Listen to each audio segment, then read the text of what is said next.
Hello students, आज हम 12th class की सॉलिड स्टेट जो यूनिट हमारी चल रही है उसमें नेक्स्ट टॉपिक लैटिस के बारे में पढ़ेंगे। तो लैटिस में जो स्पेस लैटिस है उसके बारे में हमें गिवन है।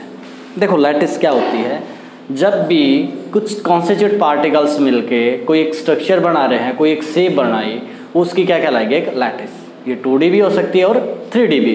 2D में क्या होंगे, वो 2 डायमेंशनल होंगे, जैसे हमारा स्क्वायर है, रेक्टेंगल है, हेक्सागोनल स्क्वायर में भी होता है, 3D में भी होता है, तो उस टाइप के तो हमारे 2D थे। अगर बात करें हम स्पेस लैटिस या 3 डायमेंशनल लैटिस, तो क्या होंगे, 3D पोर्शंस होंगे, जैसे क्यूब है या हमारे हेक्सागोनल है, ऑर्थोम्बिक है, मोनोक्लिनिक है, ट्राइक्लिनिक है, जिनके बारे में अब हम आगे पढ़ेंगे। तो इसके केस में जो स्पेस लैटिस क्या होगी, एक अरेंजमेंट होगी ऑफ एटम्स या आयंस या मॉलिक्यूल्स। अगर स्पेस लैटिस है तो इन 3D हो सकती है, टू फॉर्म गिवन स्ट्रक्चर या स्ट्रक्चर को बनाने के लिए। अब इसके कुछ पैरामीटर्स हैं लैटिस के।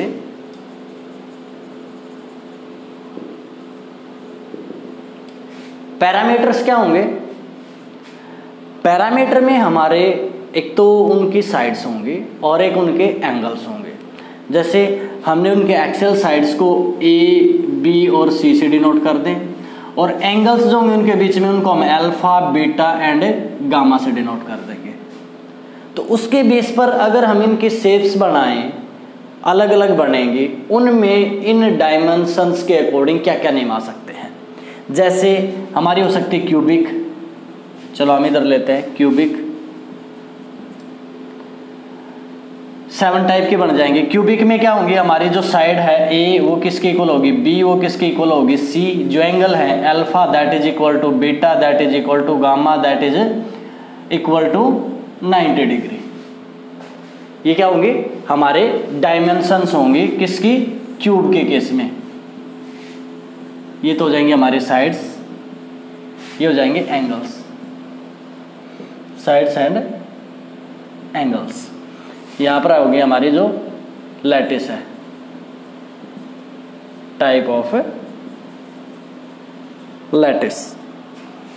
फिर हमारी जैसे टेट्रागोनल, उसमें क्या होगी, A B 2 साइड इक्वल होंगी, थर्ड साइड इक्वल नहीं होगी। एंगल इसमें भी क्या होंगे, alpha is equal to beta is equal to gamma is equal to 90 degree. ये होगा, मैंने बोला 7 टाइप्स होंगी। उसके बाद सेकंड ये है। थर्ड है हमारी ऑर्थोम्बिक। ऑर्थोम्बिक में क्या होगा, A is equal to not equal to B is not equal to C। तीनों साइड अलग अलग डायमेंशन की होंगी। एंगल तीनों इक्वल होंगे, 90 के इक्वल होंगे। फोर्थ हमारी क्या होगी, हमारी फोर्थ ले लेते हैं मोनोक्लिनिक। मोनोक्लिनिक इसमें क्या होगी, A is not equal to B is not equal to C, alpha is equal to gamma is equal to 90 degree is not equal to beta. 2 angle equal होंगे, 90 के होंगे, थर्ड एंगल इक्वल नहीं होगा। उसके बाद हमारा जो फिफ्थ है वो हम ले सकते हैं ट्राइक्लिनिक। इसमें क्या होगा, A is equal to B is equal to C। यहाँ पर alpha is equal to beta is equal to gamma is not equal to 90 degree. अगर ये 90 के भी हो जाते तो साइड इक्वल थी, एंगल भी सारे इक्वल, और 90 के भी होते तो क्यूब भी हो जाते। तो ट्राइगोनल में ये फर्क होगा। 7th है फिर हमारे हेक्सागोनल। हेक्सागोनल में क्या होगा, in case of hexagonal A is equal to B is not equal to C, alpha is equal to beta that is equal to 90 degree, और गामा होगा, एक एंगल होता 120 का हेक्सागोनल के। तो देखो क्या होगा, क्यूबिक में क्या होगा, तीनों साइड इक्वल, तीनों एंगल इक्वल, 90 के इक्वल। ट्राइगोनल में क्या होगा, 2 साइड इक्वल होंगी, थर्ड नहीं होगी, एंगल वही सारे इक्वल 90 के। ऑर्थोम्बिक में कोई साइड इक्वल नहीं पर सारे एंगल 90 के होंगे। मोनोक्लिनिक में कोई साइड बराबर नहीं, दो एंगल इसके 90 के इक्वल आएंगे, थर्ड एंगल इक्वल नहीं आएगा 90 के। ऑर्थोम्बिक में कोई साइड इक्वल नहीं, एंगल सारे 90 के। मोनोक्लिनिक में कोई साइड इक्वल नहीं, दो एंगल 90 के, थर्ड इक्वल नहीं होगा। ट्राइक्लिनिक में तीनों साइड इक्वल नहीं, तीनों एंगल इक्वल नहीं और ये 90 के इक्वल भी नहीं।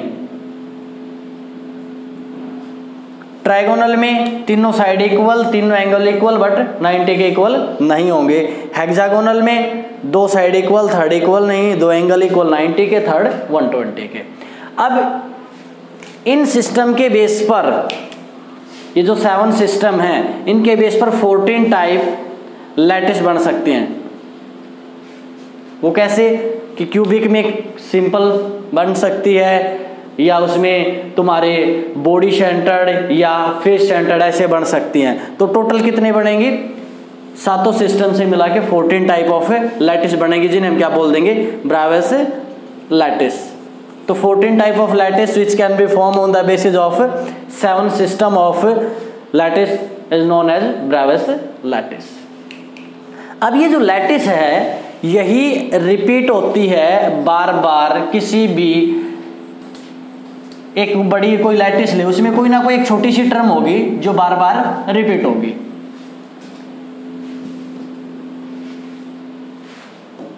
कोई भी लैटिस है उसकी कोई ना कोई एक बेसिक यूनिट होगी जो उसमें बार बार रिपीट हुई है। इसके अंदर कोई ना कोई एक बेसिक यूनिट होगी जो बार बार अपने आप को रिपीट करेगी उस पूरी स्ट्रक्चर को बनाने के लिए। उसको हम क्या बोल देते हैं? उसको हम बोलते हैं यूनिट सेल। क्या बोलते हैं? उसको हम बोलते हैं यूनिट सेल। अब इसमें हर एक क्यूब किसका काम करेगा? एक यूनिट सेल का। तो यूनिट सेल क्या होगा?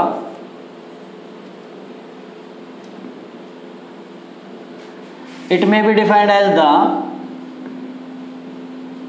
Simplest 3-dimensional portion which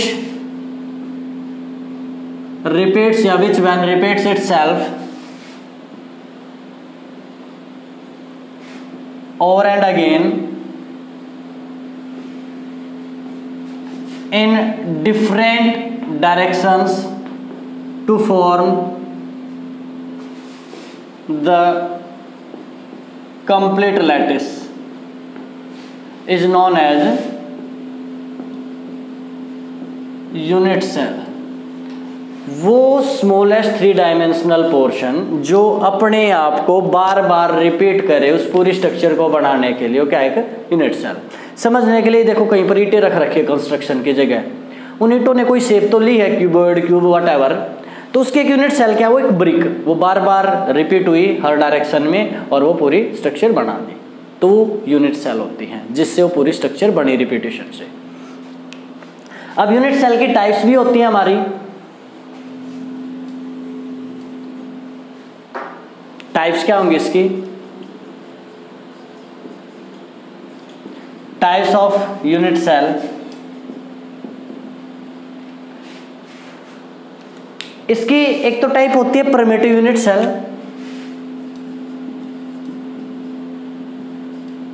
primitive या सिंपल। दूसरी होती है नॉन प्रिमिटिव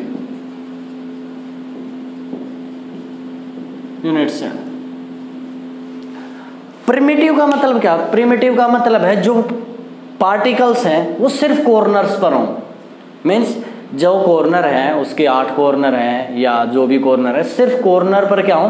पार्टिकल हो, बीच में कहीं ना हो, किसी और जगह पर ना आए, तो उसे हम क्या बोलते हैं? Simple unit cell. तो क्या होगा? सिंपल या प्रिमिटिव यूनिट सेल, ये होता है the unit cell in which the constituent particles are present only at 8 corners, सिर्फ कॉर्नर्स पर होंगे। जैसे ये मान लिया एक सिंपल यूनिट सेल है या प्रिमिटिव यूनिट सेल है, तो इसमें पार्टिकल सिर्फ ये 8 कॉर्नर पर है और कहीं नहीं है। समझ आया? नॉन प्रिमिटिव क्या होंगे?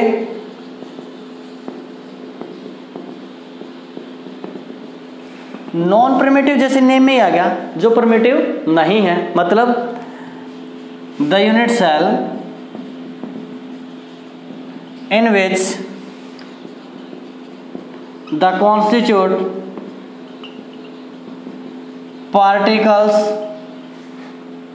Are present not only at 8 corners but also but also somewhere else, और कहीं भी हो, वो फेस हो, एज हो, कहीं पर भी हो सकता है। उसके बेस पर हम इस सेकंड को डिवाइड कर देंगे। क्या हो सकते हैं हमारे नॉन प्रिमिटिव यूनिट सेल? हो सकता है face centred, body centred, end centred,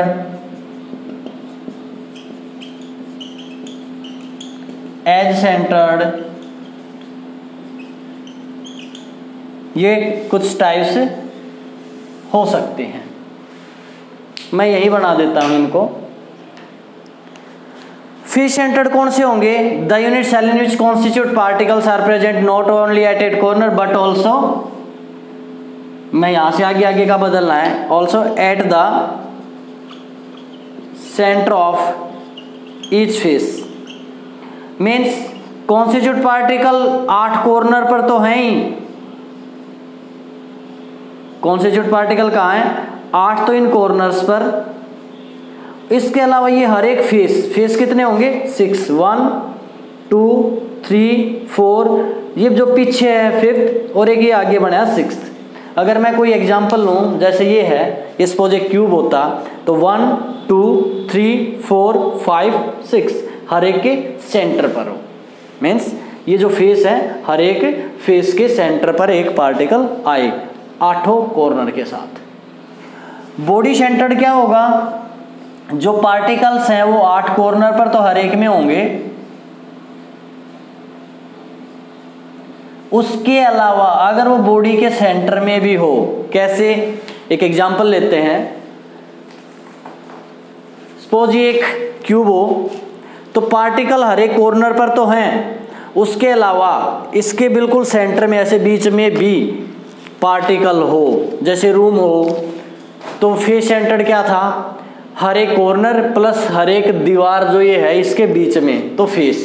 body centred इस पूरे रूम के बीच में, ना वो नीचे वाले फेस के साथ है, ना ऊपर ना साइडों में, बिल्कुल बीच में, तो क्या होगा? Body centred. फेस के ऊपर है तो फेस सेंटर्ड। एंड किसी भी चीज के 2 होते हैं। अगर कॉन्स्टिट्यूट पार्टिकल जो हैं वो 8 कॉर्नर के अलावा किन्हीं भी 2 अपोजिट फेस पर हों, इन 2 पर हों या इन 2 पर या आगे और पीछे हों, तो क्या कहलाएंगे? Edge centred.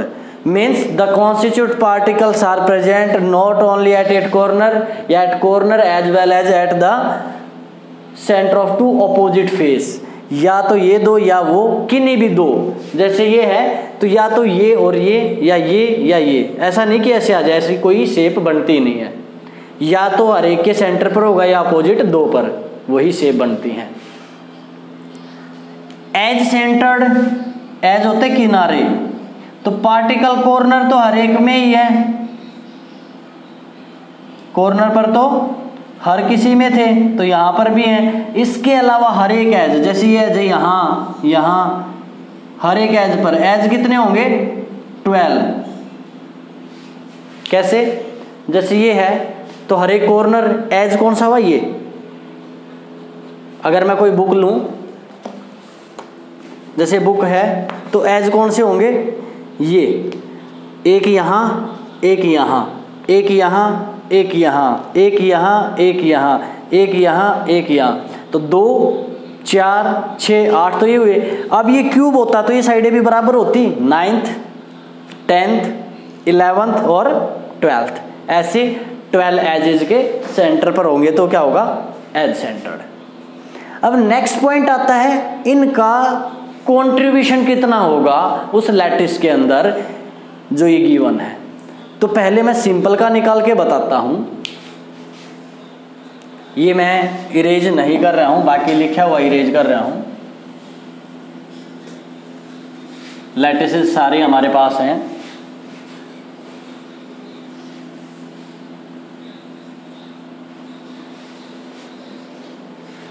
ये मैं लिख ही देता हूं, एंड सेंटर्ड। एंड सेंटर्ड ये क्या थी, सिंपल यूनिट सेल। अब देखो सिंपल यूनिट सेल में अगर हमने इन 8 का कंट्रीब्यूशन देखना है तो पहले हमें क्या पता हो, एक का कंट्रीब्यूशन कितना है। Contribution by 1 particle present eight corner, वो कितना होगा, वो कैसे पता चलेगा। अब एक सिंपल सा एग्जांपल है, अगर कोई काम 2 या कोई चीज 2 लोगों में बराबर बांटनी हो तो एक को कितना हिस्सा मिलेगा, ऑब्वियसली 1/2। 3 में हो तो 1/3, 5 में हो तो 1/5, 6 में तो 1/6, 8 में तो 1/8, 10 में तो 1/10, जितनों में शेयर है 1/that। अब अगर कोई चीज कॉर्नर पर है, कहाँ है, कॉर्नर पर, तो कितनों के साथ शेयर होगी। जैसे ये है एक क्यूब, दूसरा ये यहां पर होता, तीसरा ये यहां होता और फोर्थ ये होता। तो ये क्यूब कंसिडर कर लेना, मैंने मार्कर लिए हैं। अब सपोज ये 4 मार्कर हैं, ये 4 मार्कर हैं ऐसे, तो अगर कोई पार्टिकल इनके ठीक बीच में आएगा तो इन चारों से शेयर होगा। जैसे मान लिया, मैं ऐसे दिखा देता हूं, ये मान लिया 4 क्यूब होते, स्क्वायर नाव के क्यूब होते, कोई चीज यहां रखेंगे तो इन चारों से शेयर होगी, ऑब्वियसली होगी। ठीक इनके ऊपर जो 4 रखेंगे, आप पढ़ते वक्त अपनी 4 नोटबुक रखो, उसके ऊपर कोई एक पार्टिकल रखो, उनके ऊपर फिर 4 नोटबुक रखो, तो ये 8 के साथ कांटेक्ट में आएगा, ऑब्वियसली 8 से टच होगा। तो एक का इससे कितना आएगा, जितनों के साथ शेयर हुआ 1/8। तो contribution by 8 particles present at corner कितना होगा, 1/8 × 8, यानी कि ये पूरे का पूरा मिलकर कितने पार्टिकल के बराबर काम करेगा, 1। समझ आया कि 8 के साथ में एक कॉर्नर शेयर होता है, कॉर्नर का पार्टिकल, तो एक का कंट्रीब्यूशन होगा 1/8, 8 का मिलके होगा 1। तो अब बाकियों में एक चीज तो पता चली गई, कॉर्नर वालों का कंट्रीब्यूशन कितना होगा, 1। तो हर एक में, इसमें भी कॉर्नर वालों की वजह से कितना होगा कंट्रीब्यूशन, 1। फेस वालों की वजह से कितना होगा, कंट्रीब्यूशन बाय 1 पार्टिकल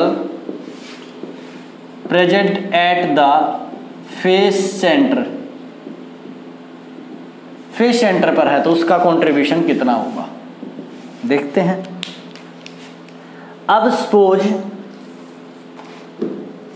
ये 2 क्या है हमारे पास, कोई लैटिस थे हमारे, ये आ गया फेस सेंटर वाला, ये फेस के सेंटर पर है, तो इन 2 के साथ टच होगा, ये किसके साथ, ऊपर वाले और नीचे वाले।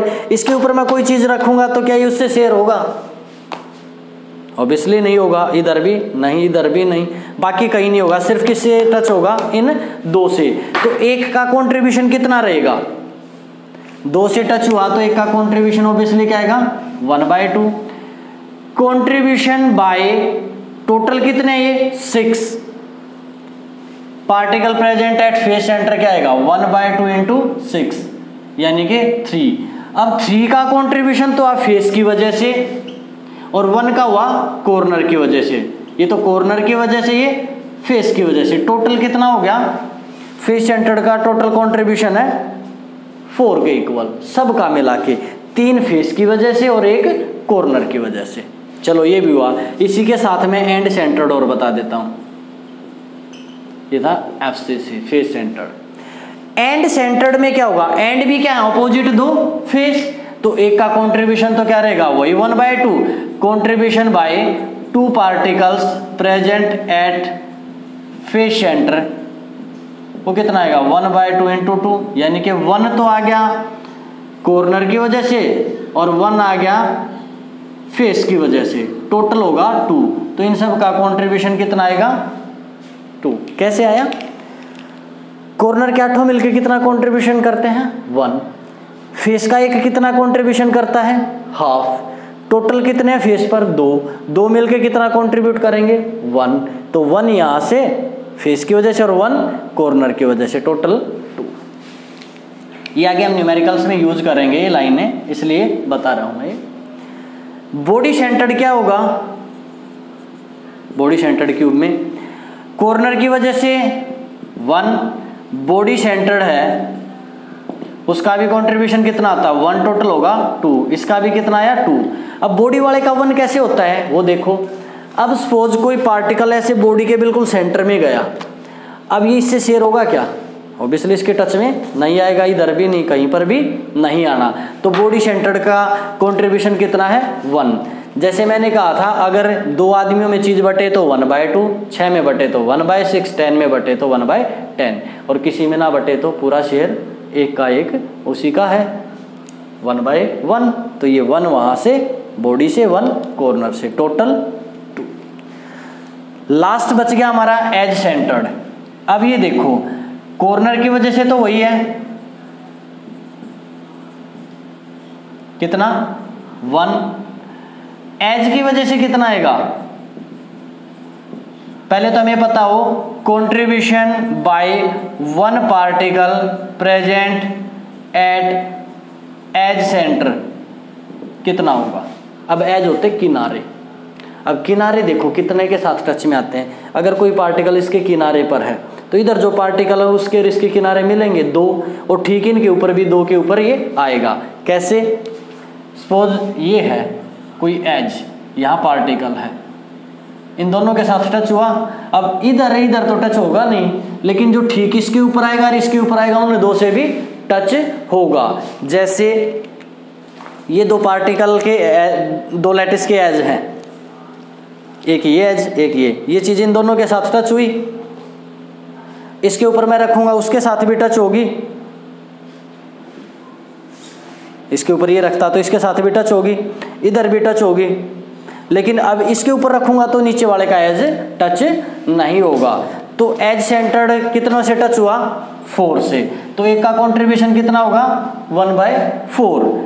कंट्रीब्यूशन बाय टोटल कितने हैं एज 12, पार्टिकल प्रेजेंट एज 1/4 × 12 कितना आया 3, तो 1 कॉर्नर से 3 एज से, टोटल कंट्रीब्यूशन कितना होगा इसका 4 का। एक बार इसको फिर से देख लो, जो डाउट हो क्लियर हो जाएगा। कॉर्नर पर जो पार्टिकल प्रेजेंट है उसका कंट्रीब्यूशन कितना आया एक पार्टिकल का, क्योंकि वो 8 के साथ टच होता है। अगर मैं ये क्यूब कंसिडर करूं और यहाँ एक पार्टिकल हो तो इन 4 से टच होगा, इनके ठीक ऊपर जो 4 रखे जाएंगे उनसे भी टच होगा। तो हर एक कॉर्नर वाला 8 से टच हुआ तो एक का कंट्रीब्यूशन 1/8, 8 मिलके कितना कंट्रीब्यूट करेंगे 1/8 × 8 1 के इक्वल। ऐसे ही फेस वाला एक का कंट्रीब्यूशन है 1/2, सब का मिलके कितना होगा 1/2। टोटल फेस सेंटर्ड में आते हैं 6 × 6, 3 तो फेस की वजह से और 1 कॉर्नर की वजह से, टोटल है 4। एज इसके बाद फेस के बाद अगर मैं एंड करूं, एंड सेंटर्ड में भी अपोजिट फेज ही है, वो फेस के कंट्रीब्यूशन वही रहेगा 1/2, टोटल 2 है तो इंटू 2 1 आया कॉर्नर की वजह से, 1 आया फेस की वजह से, टोटल कंट्रीब्यूशन 2 का है। फिर हमने किया बॉडी सेंटर्ड। बॉडी सेंटर्ड में कॉर्नर वाले की वजह से आया 1, बॉडी सेंटर की वजह से भी आया 1, टोटल 2, क्योंकि बॉडी के सेंटर में जो है वो किसी के साथ टच नहीं होगा। एज में क्या था, कॉर्नर का हमने किया वही रहेगा 1/8 × 8 1। एज, एक एज वाला टच होता है 4 से।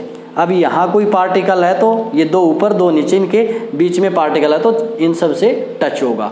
तो 4 से टच हुआ तो एक का कॉन्ट्रीब्यूशन कितना रहेगा 1/4। टोटल एज है 12 इंटू 12, 12 का कॉन्ट्रीब्यूशन आया 3, तो 1 + 3 4 के इक्वल। Got it. तो यहाँ तक का करो। इसके ऊपर न्यूमेरिकल्स हैं, न्यूमेरिकल्स इसके कल करके देखते हैं।